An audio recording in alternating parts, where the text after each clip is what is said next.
Yo, what's up? This is Black American Media coming to you live and direct from Los Angeles, California. This is my very first YouTube video, so let's get to it. So by now you've heard about the verdict that came down today about the Cleveland police officer who shot and killed two unarmed black motorists. He and his fellow officers fired over 130 shots.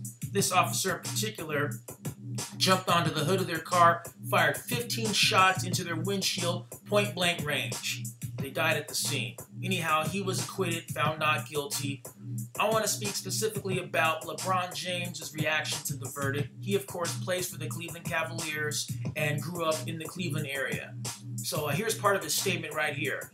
He says, "Anything that goes on in our world or in our America, the only people that we should be worried about are the families that's lost loved ones. You can't get them back. You can never get them back.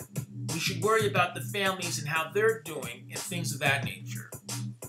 So I want you to write your opinion in the comments section. I'll give you my take. Now, first of all, this statement is vanilla. It doesn't say really anything. Certainly nothing controversial. He doesn't give an opinion. It's pretty savvy how he, says the whole thing about our America. He's trying to be all-inclusive, not make this a black and white thing. And, I have to admit that I'm a little bit disappointed, that he didn't take a stand. I feel like the circumstances are pretty clear-cut. The fact that this officer claims to have been in fear of his life, yet he fires, he jumps on the hood of the car, so he couldn't have thought they were shooting at him. Anyhow, I expected more from LeBron, I think, just because of the Trayvon Martin shooting. Back when he was with the Miami Heat, LeBron and his teammates took that photo of them in hoodies in support of Trayvon Martin. So I've always admired LeBron and his, the fact he's been willing to speak out on social issues. And, of course, he's always been a stand-up guy off the court as well, taking care of his family and all those things. So I expected more in this instance. Now, I really hadn't been following him in terms of all the other things that have happened.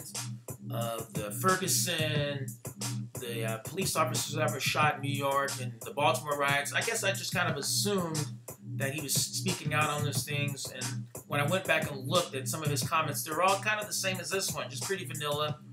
And I feel like maybe that's because his circumstances have changed. When he was in Miami, he was the villain for much of that time, embraced that role, in fact, and I think it allowed him to be a little freer and be more controversial, whereas now, he's America's darling. He has a lot to lose. I mean, he and his family live in Cleveland. He wants to live there and raise his family there. All the, endorsement deals, future business opportunities. He has a lot at stake, and, I'm not in his shoes, so I can't criticize him for not taking more of a stand, but I was hoping he would do that. When he wrote the letter announcing he was going back to Cleveland, he said he wanted to be a leader. He said, "I feel my calling here goes above basketball. I have a responsibility to lead in more ways than one, and I take that very seriously." Now, maybe this is his idea of leading, and if it is, so be it.